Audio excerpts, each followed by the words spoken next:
All right. So you said we were talking earlier. You said that if the cards had changed or the cards were differently, you wouldn't be alive or you would be in jail. Yeah. Just from life.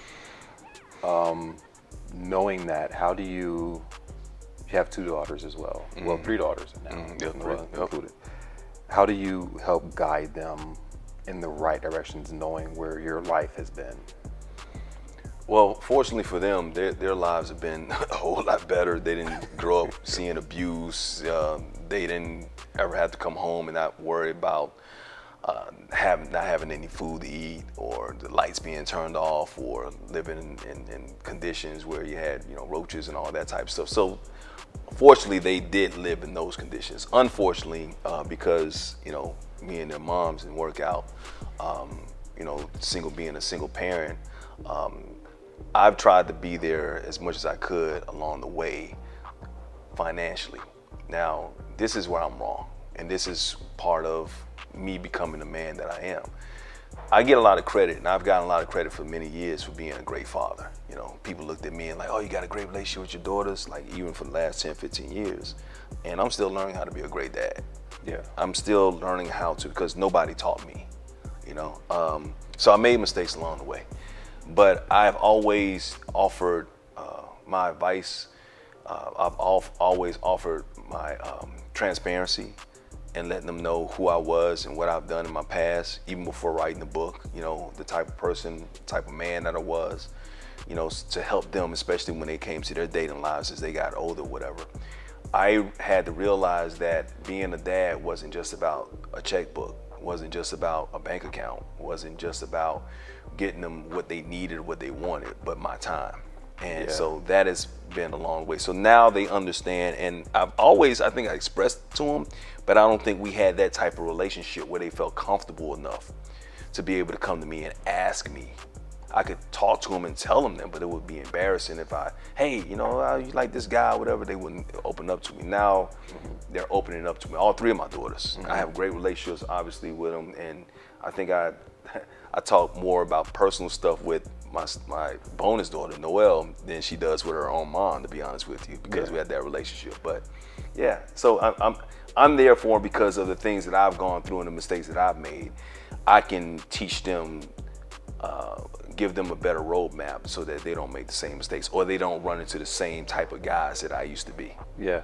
And it was interesting because like in doing background for you, I came across interviews from Noelle as well. And she was saying it was probably one of the best things that happened to her is that you came into the family, because it gave her that structure and gave her a male role model that she could look up to and go to for advice and be able to talk about relationship stuff. And it's been one of the best parts of the last few years for her. Yeah, I love her. I mean, obviously she's got, her dad, Leon, is, an integral part of her life, and he deserves a lot of credit.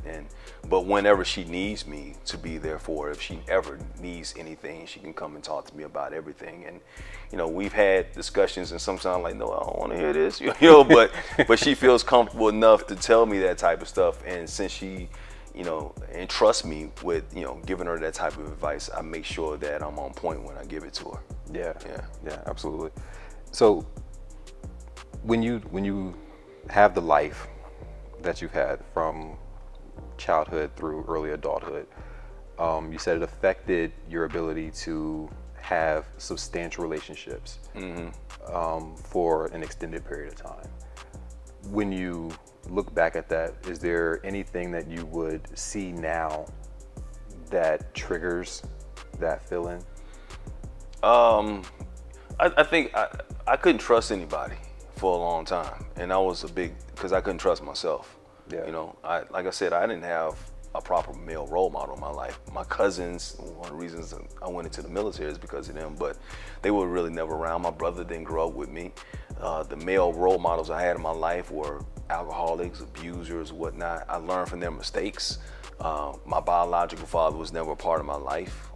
I knew who he was, obviously, but I just didn't have that positive male role model to look up to, somebody I could talk to, and if I needed something or whatever. So I had to learn on the fly, and I learned from their mistakes. And I learned from some strong, positive black women, my grandmother and my mom, obviously. But looking back, yeah, a lot of the mistakes that I made in my life is because I didn't have that.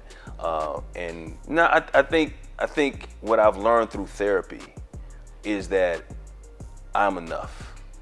I used to think that I was inadequate. I used to always feel like if there was something that I was lacking, I could run to a certain thing that was my drug. And I speak freely about this. My drug was women.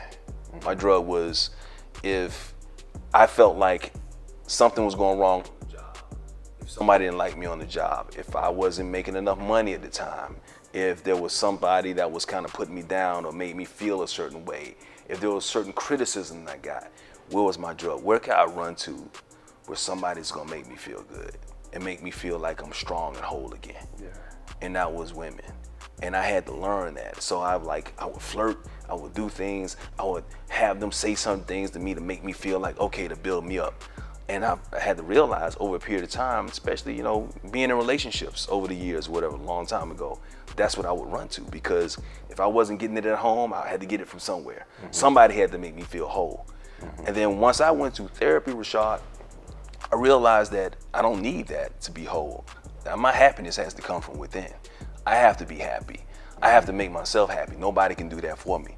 So once I got to that point of being whole and knowing that I don't need somebody else to supplement something that I'm missing in my life, then that made my life better. So now when somebody doesn't give me a compliment or something's not going right at work or, I get in an argument with my girl or my wife or anything like that, I'm not running to something else because I'm like, I'm good. I'm good enough. I mean, it's not cockiness. It's just I'm fine. I'm not lacking anything. And so I don't have to go and supplement that from somewhere else. So yeah, I mean, that would be my trigger. That would be my trigger to make me run back and do certain things that I knew deep down in my heart was wrong, but it was a drug that I needed. And that's why I like to look at people who, turn to drugs or whatever, because that makes them feel good. Yeah. My drug was, being with women. Unfortunately, it cost me a lot. And again, you took a lot of heat for that too. Yeah, absolutely. Yeah. Like it was a lot, which goes to the show. You are indirectly thrown in front of a new audience, and there's now like a responsibility that you take on from being in front of this new audience. Is there something that you want from the platform for yourself as a message to the men that watch the show? Is there something that you want to relay to them by being on the show? Yeah, I mean that we're strong black men and we can still be positive. We don't have to deal with drama. One of the things, and hopefully I can speak freely about this. One of the things that about reality television is I think reality television relies on drama too much and the wrong kind of drama. I understand you got to be entertained, but I also think that reality television relies too much strongly on breaking down. They want to see turbulence. They want to see drama. They want to see conflict. They want to see people arguing, screaming, yelling, black women calling each other bitches and hoes and grabbing each other's wigs and fighting or whatever. And I just feel like that's sad to me. That's sad. I know it's a part of life. Don't get me wrong. And I understand that, yeah, sometimes it could be entertaining for certain people that love and hip hop. I'm not begrudging it. If that's what people like, that's what they like. But there's a balance.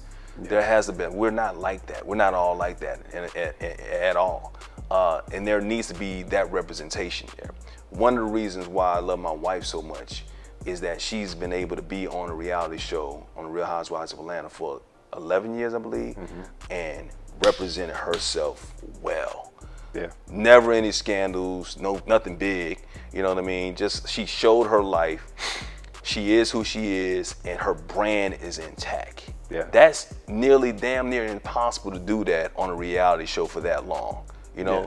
But the problem that I have, once again, is like we as black people, we need to realize that there is that type of representation that we need to see in front of the cameras. Our young women and young men need to see that type of representation. They need to see me on there loving my wife and telling her how much I love her and supporting her and backing her up. They need to see that. They don't need to see us arguing and yelling and screaming at each other, talking about money situations and who's over here screwing who and doing all that type of stuff like that.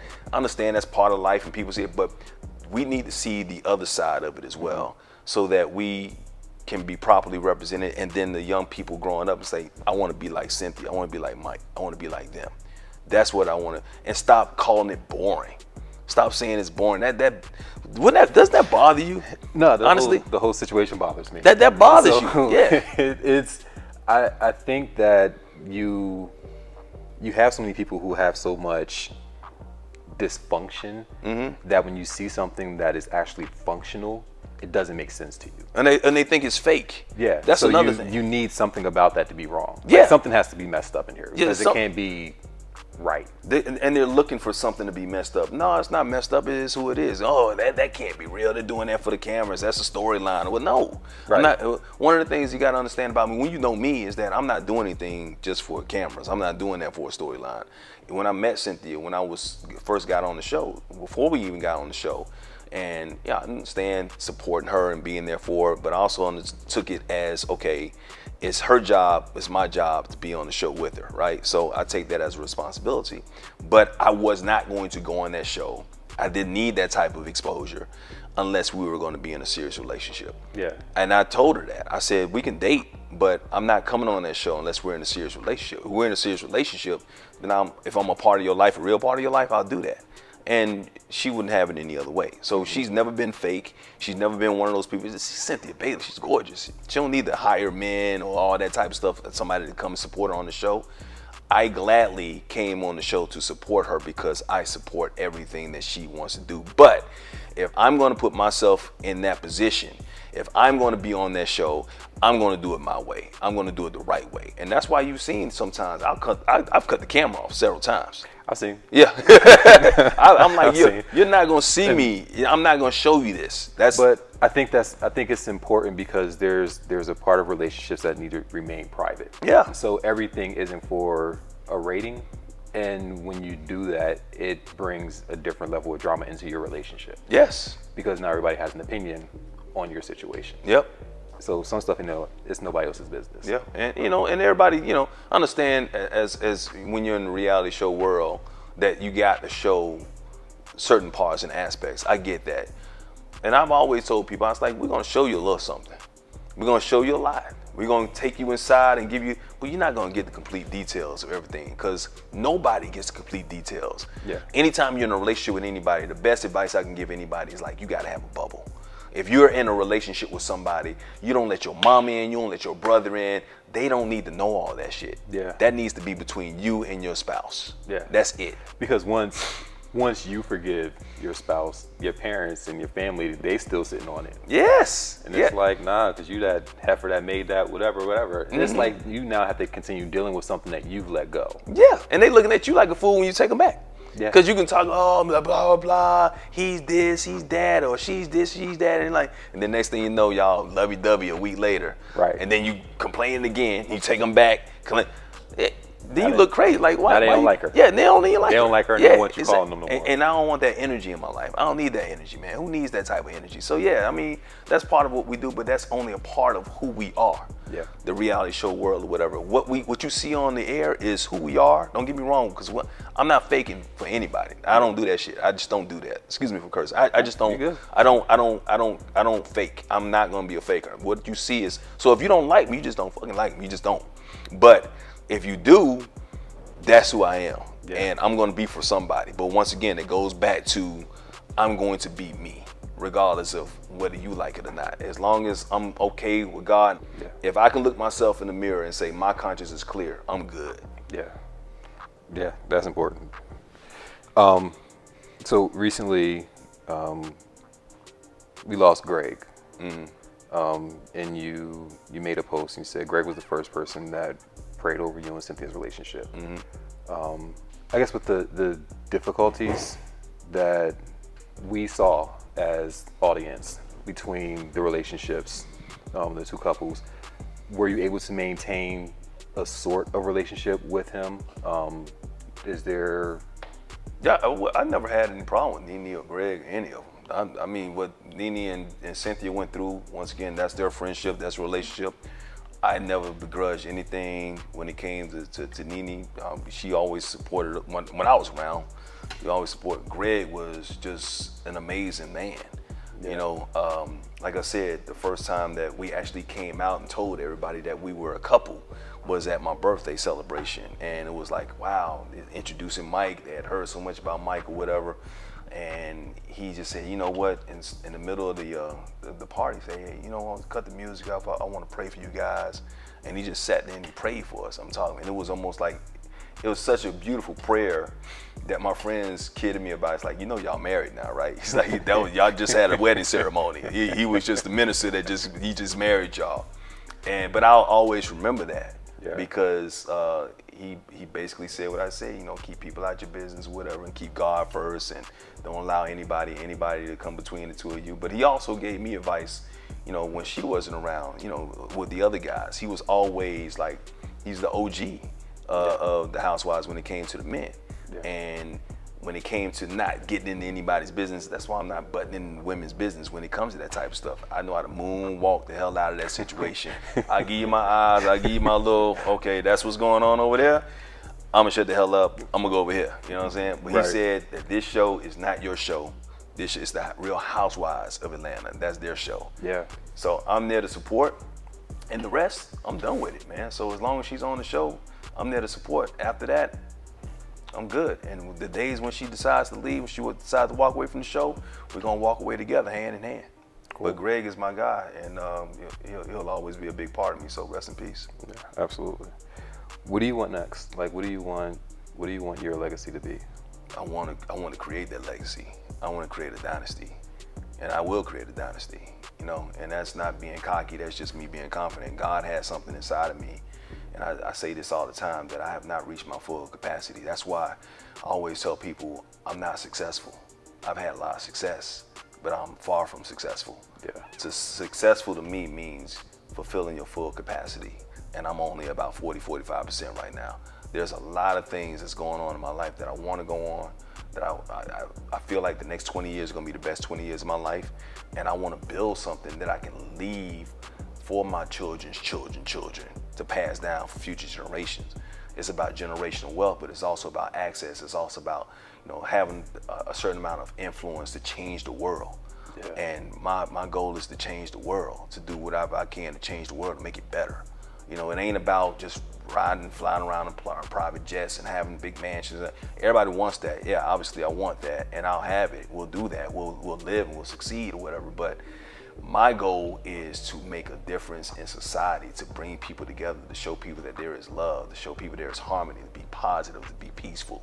I want to bring black people together. I want to bring white people together. I want to bring anybody that's positive, that wants to make the world better and livable and fruitful.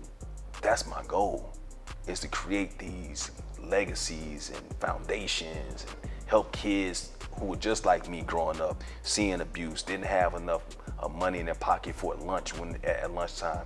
Somebody who wasn't able to afford to buy pencils and paper to do their schoolwork or whatever, didn't have money, even though I didn't have computers at the time. If you can't get a computer, I want to be able to help you buy that computer.